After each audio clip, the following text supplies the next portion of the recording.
মানুষ যে আজ আর নেই তো মানুষ, স্বার্থের দুনিয়াটা। Hello, welcome back to our channel Bengali blogger Moumita. তোমরা সবাই কেমন আছো? আশা করি তোমরা সবাই খুব খুব খুব ভালো আছো। তো দর্শক বন্ধুরা, সকালবেলায় তোমরা সেই মহান ভিডিওগুলো দেখে নিয়েছো ইতিমধ্যে। আমি আজকে যেহেতু আগামী দিন আমার বাড়িতে জন্মাষ্টমীর পুজো ছিল, যদিও বা ছোটো করে হয়েছে, তবুও অনেক খাটাখাটনি থাকে, ওগুলো ঠাকুরের জায়গা টাকাগুলোকে পরিষ্কার করা, প্লাস আজকে এই গাদা গাদা রান্নাবান্না করেছি। তো তারপরে তোমার হচ্ছে গিয়ে যেরকমটা আমার থাকে রোজকার রুটিন চলে, সেরকমটা চলেছে। বাড়ি ফিরে এসে দেখলাম যে নবান্নের অভিযান, তো ওইগুলো দেখতে দেখতে হঠাৎ করে ভেবেছিলাম আজকে রাত্রিটা রেস্টই নিয়ে নেব। তারপরে হঠাৎ করে দেখলাম চোখের সামনে চলে আসলো সেই মহান ভিডিও। বাপ রে বাপ, সেই মহান ভিডিও দেখে আমি কি অনুভব করেছি সেইটাই তোমাদের সামনে আনবো। প্রথম কথা হচ্ছে, তোমাদের জন্য এই একটা কথাই বলবো, ভাবিয়া করিও কাজ, করিয়া ভাবিও না। আর যখন তুমি কোনো ডিসিশন নেবে, যে কোনো ডিসিশান হতে পারে, সেই ডিসিশানে তুমি সবসময় স্ট্যান্ড পয়েন্টে যাতে ঠিক থাকে, তোমার মেরুদণ্ডটা যাতে সোজা থাকে, পয়সার জন্য কখনো নতি স্বীকার করবে না। ঠিক আছে দর্শক বন্ধুরা, আজকে ম্যান্ডি আর সুয়ের মিল হয়ে গেছে। মানে এরা যে কি দোগলা কি দোগলা কি দোগলা। সু তো আমি অল টাইম জানতাম দোগলা, ও হচ্ছে পয়সার জন্য যে কত নিচে নামতে পারে, ওর মেন্টালিটিটা যে কত ছোট, সেটাই তোমরা বুঝতে পারবে। তাহলে এবার তোমরা বুঝতে পারছো সব এদের সেটিংয়ের খেলা ছিল। এদের মধ্যে আজকে তো আমি এটাও বলতে পারি, এদের মধ্যে কোনো রকম ঝামেলা কোনোদিন ছিলই না। দর্শকদের বোকা বানিয়ে দিনের পর দিন দর্শকদের বোকা বানিয়ে এরা ভিউজ গেইন করে গেছে। দর্শকরা এবার তোমাদের ডিসিশন, তোমরা এদের ভিডিও দেখবে না দর্শকরা তোমরা এদের বয়কট করবে। সব সময় জানবে যে দুষ্ট গোয়ালের থেকে শূন্য গোয়াল অনেক ভালো। এবার তোমাদের ডিসিশন দর্শকরা। আমি জানি তোমাদের মধ্যে এরকম প্রচুর মানুষ আছে যারা কিনা আজকের এই মিলনটাতে তোমরা খুশি হওনি, যেমনটা কিনা আমি খুশি হইনি। আমি আবার মিথ্যে কথা বলতে পারি না। আমি সুয়ের পাশে যখন ছিলাম, আমরা কয়েকজন ঢাল হয়ে দাঁড়িয়েছিলাম, যখন সুয়ের সাথে আমার ওয়াইটির জারজ বাপ, ওর জন্যই তো ফাইট করেছিলাম, যখন হাত মিলিয়ে নিল, তখন কিন্তু আমি সুয়ের বিপক্ষেই চলে গেছি। এবং আজও আমার ভিউজ 50-এ গিয়ে ঠেকেছে দর্শকরা, তবুও আমি আমার স্ট্যান্ড পয়েন্টে রয়েছি, মাটি আঁকড়ে পড়ে রয়েছি। এবার বুঝতে পারছো এদের এই যে এত ভিউজ আসে কোথা থেকে? এদের ভেতরে ভেতরে দর্শকরা সব সেটিং, শুধু তোমাদের বুদ্ধু বানায় এরা। আদৌ কেস করেছিল সমস্ত কন্ট্রোভার্সি, কিছু কন্ট্রোভার্সি ক্রিয়েটারদের নিয়ে, এগুলো মিথ্যে খেলাও তো হতে পারে। কি করে বিশ্বাস করবো যেদের কেস করেছিল? এরা হয়তো গেমটাকে অনেকদিন চালানোর চেষ্টা করেছিল, হয়তো চলেছে, তারপরে যেই দেখছে যে এখন ভিউজের খেলাটা অন্যদিকে আনতে হবে, এখন মিল দেখিয়ে দিই, হতেই পারে। আজকে দেখো দর্শকরা, ওরা ইশারায় তোমাদের নাচাচ্ছে, তোমাদের ইমোশনের কোনো দাম দিচ্ছে না। আজকে যখন তোরা মিলই করে নিবি, তাহলে কিসের ন্যাকামি?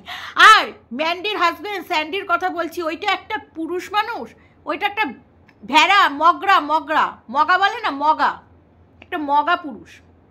কি করবে? বউয়ের পয়সায় খায়, কোনো কর্মদক্ষতা নেই, কি করবে? বউ যা বলছে তাই। আজকে তো ওর বউই জিতে গেল। দুদিন বাদে দর্শকরা ওই ফারিয়ার বাড়িতেও শুনলাম গেছে, ভিডিওতে ফটো দেখালো, ফারিয়া সব এর বাড়িতে সব হয়ে যাবে। আরে এবার তো ওই ম্যান্ডির হাজবেন্ডকে বলবো, ওই মগাটাকে বলবো, আরে তুই যখন মেনে নিলি, তাহলে হুলি বা কেন দূরত্ব রাখছিস? ওর সাথেও মিল করিয়ে নে, ওর সাথেও আবার এ বন্ধন তো প্যার কা বন্ধন হ্যাঁ বলে সামনে ভাইফোঁটা আসছে, আবার ফোঁটা দিয়ে দিবি, তাই না? আমি কেন যখন আমি বুঝতে পারবো যে আমার বউ অন্যায় করেছে, আমার বউ তাকে ডেকে এনেছে, ডেকে এনে আমাকে, আমার পরিবারকে সোশ্যাল মিডিয়ার মাধ্যমে ছোট করেছে, তখন কেন আমি কেস করব যখন এই কেসের কোনো মেরিট নেই? কারণ আমার বউ হচ্ছে মেন অপরাধী। আর যখন আমি কেস করব তখন পিছুপা হব কেন? দেখি যে কত দূর যেতে পারি, কি হতে পারে, শেষটা দেখি। কেন কেন পিছিয়ে আসব? এবার বুঝতে পেরেছ পচারা কেন ম্যান্ডিকে ঠাস ঠাস করে জুতোর বাড়ি দিয়েছে? পচারা মনে হয় এই ভেতরের কথা মনে হয় জানতে পেরে গেছিল, যার কারণেই ব্লাস্ট করেছিল। পচারা কিন্তু আঙ্গুল তোলার সময় বেশি আঙ্গুল কিন্তু মিনার থেকে ম্যান্ডির দিকেই তুলছিল, বুঝতে পেরেছ? মানে এত কিছু বলার পরে, মহাদেব দিব্যি খাওয়ার পরে, যদিও বা সেটা অভিনয় হচ্ছিল, লাখ লাখ ভিউজ তুলছিল, অভিনয়টা আমরা বুঝতে পেরেছিলাম, জানতাম এটা অভিনয়, এদের ভেতরে ভেতরে সব সেটিং আছে। আমার খুব হাসি পাচ্ছিল যখন স্যান্ডি ফেক হাসিটা হাসছিল ক্যামেরার সামনে, মানে তখন এতটা, মানে ওর থেকে বেশি আমার অসহায় লাগছিল যে কতটা অসহায় হলে বউয়ের পয়সায় খায় বলে, কতটা অসহায় হলে বউয়ের উংলিতে নাচছে, নিজের কোনো স্ট্যান্ড পয়েন্ট নেই, যে তোর বউকে ভরা বাজারে বিক্রি করেছে, জানি তোর বউয়ের দোষ আছে, তবু আজকে তার সাথে জামা কাপড় এক্সচেঞ্জ করছিস, পরতে পারবি? ওই জামাটা পরতে পারবি? গায়ে গলাতে পারবি? আরে যখন পারবি না, লড়তে পারবি না, তাহলে এগোস কেন? এটা সোশ্যাল মিডিয়া, তুইও তো জানিস যে আজকে তোকেও কর্ম করে খেতে হবে, আজকে সুখেও কর্ম করে খেতে হবে এখান থেকে, কারণ তোদের উপায় নেই, তাই নয়? তাহলে কেন কেসের কথা তে এগোলি? কেন কেসের দিকে এগোলি যখন লড়তেই পারবি না?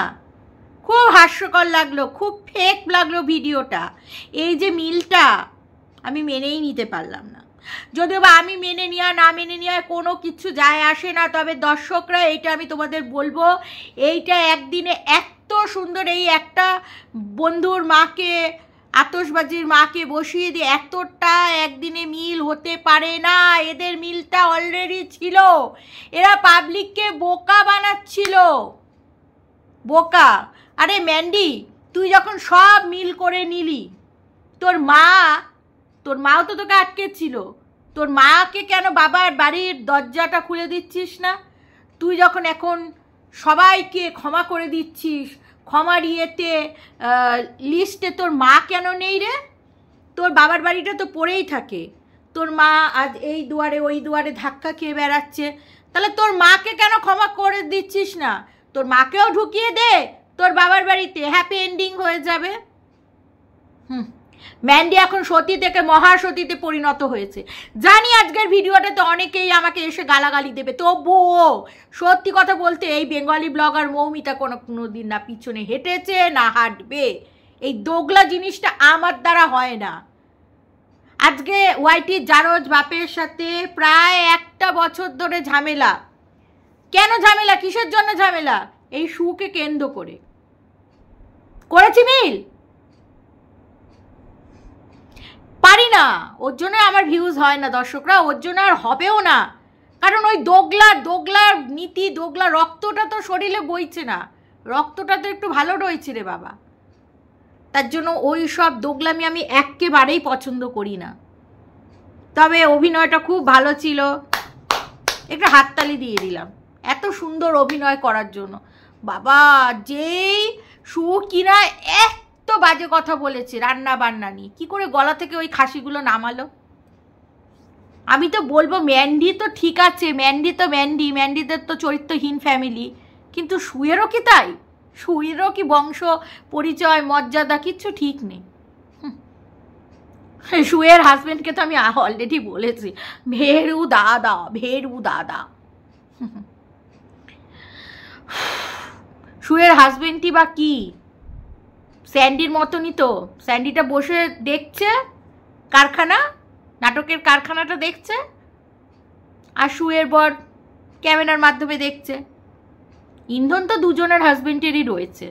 সত্যি সত্যি মানে আমি শুকে ভাবছি যে যে এত কিছু বললো, এত কিছু করলো, তারপরে কি করে গিললো? আরে মিল হতেই পারে, মিল করেছিস ঠিক আছে, গেলা, জামা কাপড় এক্সচেঞ্জ করা, পুজোর শপিং দেয়া, অথচ নিজের উপরে শ্বশুর, নিজের ননদের মেয়েকে কোনো দিন, নিজের বোনকে এবং বোনের মেয়েদেরই সেইভাবে দিতে দেখিনি, মানে বোনের বাচ্চাটাকে সেইভাবে দেখিনি, যতটুকু নয়। কিন্তু ওই যে বড় ব্লগার, ভালো ভিউজ আসবে এখন, যাকগে ভালো এই নাটকের কারখানা। আজকাল কি বলতো, এরকম ওয়াইটিতে থাকতে গেলে তোমাকে দোগলা বুনতে হবে। যদি তুমি দোগলা বোনো তাহলে তোমার ভিউজ আসবে, আর যদি দোগলা বুনতে না পারো সারাদিন তুমি নিচেই পড়ে থাকবে। ঠিক আছে, নিচেই পড়ে থাকে, কোনো সমস্যা নেই। এই মুখটাকে বেচবো না, না কাউকে বেচতে দেব, তাতে হোক 10টা ভিউজ। সত্যিটা প্রতিবাদ করছি, করতে থাকবো।